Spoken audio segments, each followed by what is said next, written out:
Un séparatisme social mettrait à mal la cohésion de la société française. Serge Faubert, tu nous parles ce soir d'une note alarmiste de la Fondation Jean Jaurès. Oui, c'est une note qui agite déjà la classe politique à gauche et elle conditionne toute la stratégie de reconquête du pouvoir. Alors, on n'a pas fini de la commenter, bien évidemment. Cette note, on la trouve d'ailleurs sur le site de la Fondation Jean Jaurès, et elle est intitulée « 1985-2017, quand les classes favorisées ont fait sécession ». Alors, qu'est-ce qu'elle nous dit, cette note? Eh bien, elle nous dit ceci. L'évolution des métropoles françaises a progressivement conduit les classes aisées à ne plus côtoyer, à ne plus croiser les catégories les plus populaires. Donc, il y a une espèce de séparation qui s'est construite peu à peu.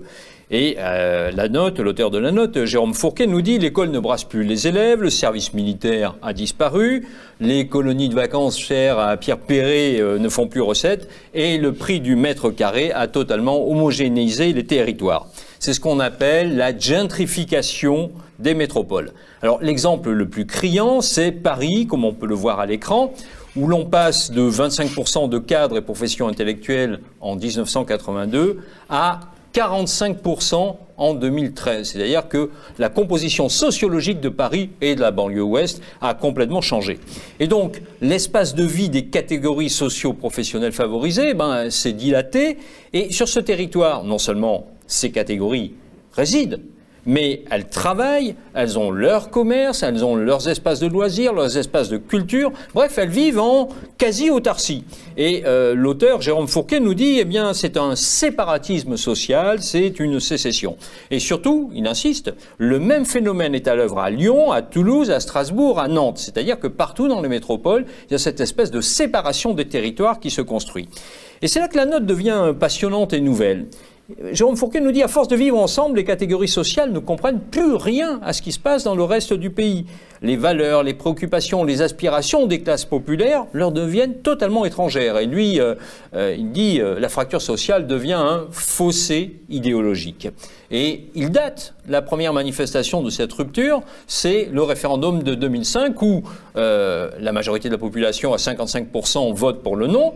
Et les cadres et les professions intellectuelles, elles, votent pour le oui à 62%. Alors la note va encore plus loin. Jérôme Fourquet nous dit, eh bien, savez-vous que ces gens qui vivent finalement en autarcie parce qu'ils bénéficient finalement d'un revenu qui leur permet de vivre dans des zones favorisées, eh bien, aujourd'hui, ont beaucoup plus d'affinité avec des gens qui ont le même statut social par-delà les frontières qu'avec le reste du pays. Alors ça peut nous sembler un peu, on se dit, d'où est-ce qu'il sort ça ? Alors il avance un chiffre qui est très intéressant.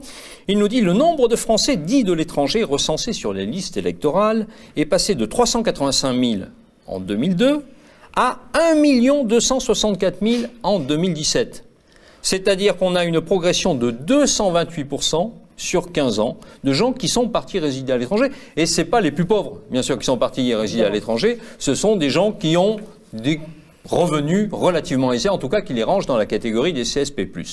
Alors, pourquoi cette note, justement, donc alimente le débat? Parce qu'il va bien falloir, à un moment donné, réarrimer les catégories populaires avec les élites, ou en tout cas les catégories plus aisées.